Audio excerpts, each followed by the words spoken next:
a very exciting video because of the subject matter, as well as this is a ginormous collab with so many amazing creators here on YouTube who are taking the time to tell their bullying story. And so the people in this collaboration are Adam Raymond, Holly Badger, Starling Jennings, myself, Sarah Rush, Tara Babcock, Stepan Komoda, Annie Marie, and Sanders Kennedy. All of their channels will be listed down below, so please go check them out and subscribe. There are a lot of people who get bullied, who develop things like anxiety, depression, who self-harm, who get eating disorders because of bullying. You're not alone. There are so many people who have gotten bullied just like you. And the whole reason to do this collaboration is to share our stories and to break the silence of bullying. I'm here to tell the story of when I was bullied from 6th grade to 8th grade because of my back.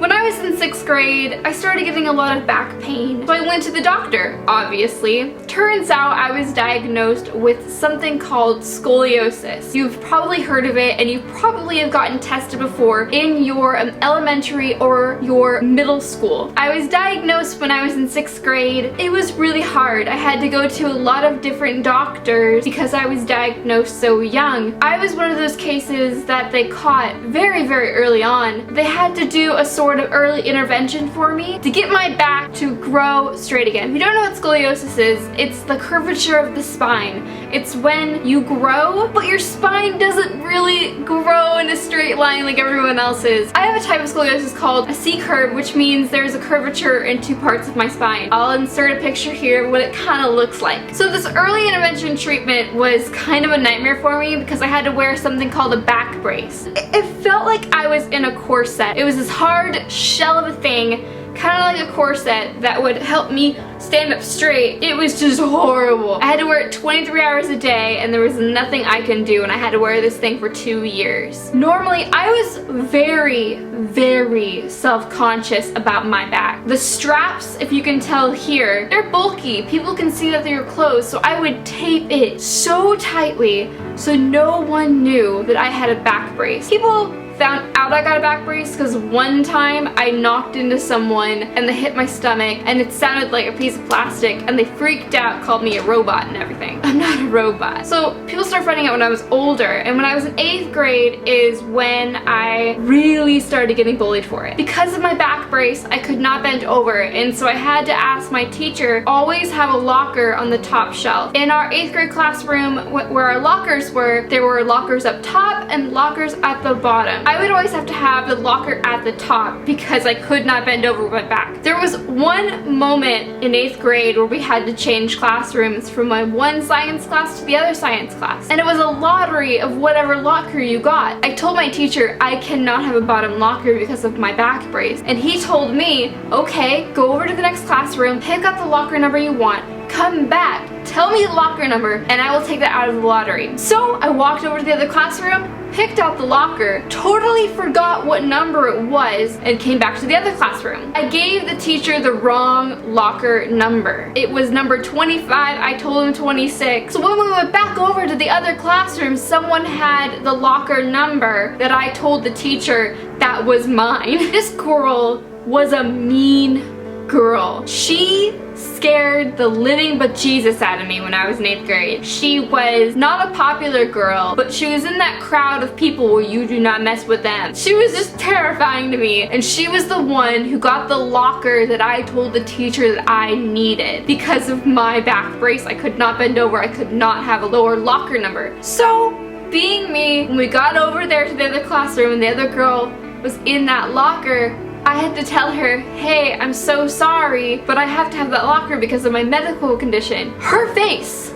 was the scariest thing I've ever seen. I still remember that. She had this death glare on her face. She wanted to kill me because she had to go to a lower locker, and one of those ground lockers that I told you I can't have. She had to go ahead to one of those, and I had the upper locker. She would not let that go. She would not let it go. This is when the bullying, the really intense bullying started from her. She sat behind me in my English class, and every single day she would kick my chair or tap my chair. It was one of those desks that had the little basket at the bottom, so she would shake it to the point where the whole desk is shaking. I was taught that if you ignore it, if you ignore someone, the bullying will go away. They'll stop because they don't get that gratification of you saying, stop it, because that's what they want. So I was like, I'm gonna ignore this. I'm gonna ignore her and not give her the gratification that she wants. So she shook my chair for about 3 months. Every single day I took it. She would call me horrendous names like back brace girl, or I forget, but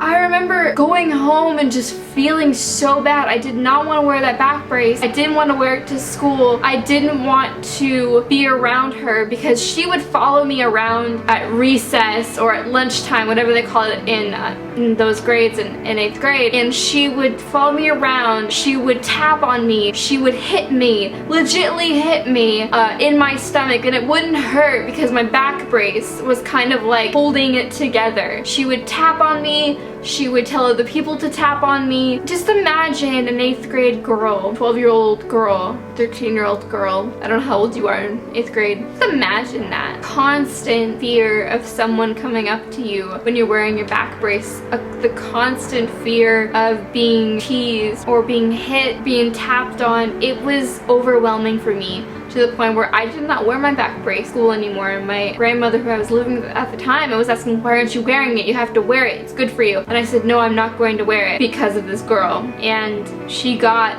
what she wanted. She wanted me to suffer because I didn't give her the locker that she wanted. So I didn't wear my back brace. And because of that, today, 22 years old, I am still suffering because of it. Because I didn't wear my back brace, I still have a very severe curvature of my spine, and I have very, very intense back pain because of it. There are exercises I can do, and there are treatments and therapies that I can go do, but at the end of the day, it's not gonna help. I'm not severe enough for surgery, and I can go through my everyday life, but because I didn't wear my back brace in 8th grade, because of the constant bullying, I'm always going to have this constant pain and not be able to do a lot of things that normal people can do.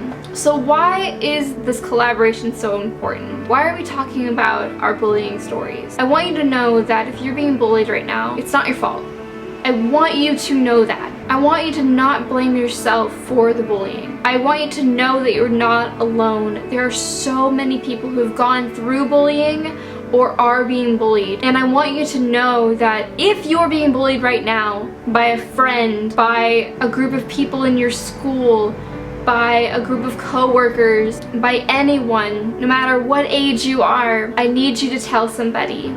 If you're young, if you're in high school, elementary school, or middle school, and you're being bullied right now, tell a teacher, tell someone. I know that you might feel like you're weak by doing that it's gonna get worse if you tell someone, but please tell somebody, because it can get better. We can stop bullying if we speak up about it, if we talk about it. If I had someone to tell me back in 8th grade that if I tell someone it would get better, I would do it, and I wouldn't be where I am right now with all this pain. But sadly, I had no one to tell me that, so I want to be that person for you, to tell you, please tell somebody. Because you are worth so much more than whatever they're saying about you, whatever they are doing to you. You're so much better than that, and you deserve better than that. Whew. I hope my bullying story helped you in some way. Either feel not alone, or just feel like it does happen to other people. And bullying is not just a thing you see on TV or TV shows. It's happening right now. It's intense, and it's causing a lot